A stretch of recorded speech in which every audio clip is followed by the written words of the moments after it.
Ok, le portfolio est utile, mais ça prend du temps, non? Pas de panique.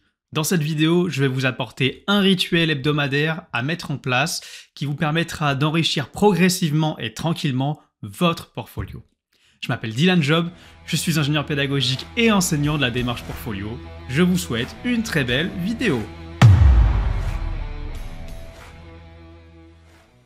Il est vendredi, vous allez prendre 20 minutes en fin de journée pour faire le point sur tout ce qui s'est passé durant cette semaine.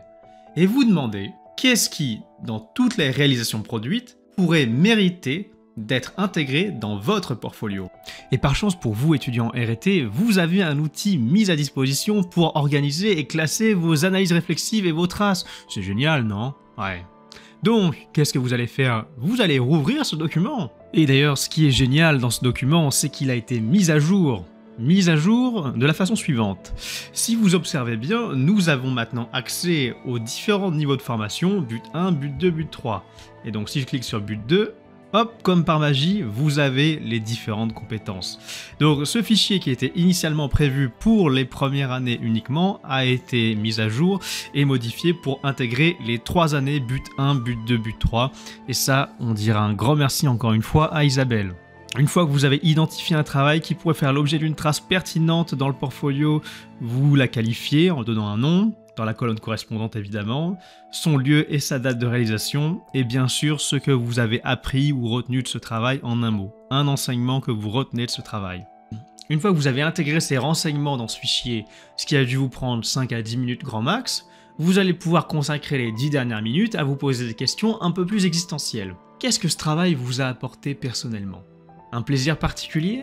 Est-ce que vous verriez aller travailler en entreprise pour faire ce boulot-là tous les jours? Sur des années? Est-ce que ce travail vous a apporté du sens? Et si oui, pourquoi? Comment? Est-ce grâce à vos interactions avec vos collègues? Est-ce que l'objet du travail était vraiment stimulant intellectuellement? Toutes ces questions ne sont qu'une liste d'exemples non exhaustifs, mais je vous invite à vous les poser. Et si vous souhaitez aller plus loin et être accompagné dans vos réflexions sur votre orientation universitaire, professionnelle ou autre, vous pouvez vous diriger vers vos enseignants respectifs. Le PPP, la démarche portfolio et même les enseignants des autres ressources. Ces questions peuvent vous paraître un peu redondantes, un peu compliquées, voire tout simplement chiantes. J'entends. Mais ces questions ont pour objectif de faire germer en vous un projet professionnel qui vous est propre ou, dans l'idéal, accompagner un projet que vous avez déjà. Parce que développer des compétences pour favoriser son insertion professionnelle. Est-ce que cela va répondre à votre quête de sens? Est-ce que cela va répondre à la question: qu'est-ce que vous êtes venu faire sur cette planète? Qu'est-ce que vous êtes venu faire ici-bas dans ce monde? Qu'est-ce que vous voulez accomplir dans ce monde? C'est précisément pour ça que ces questions et cette dimension réflexive qu'on peut avoir dans le portfolio ont lieu.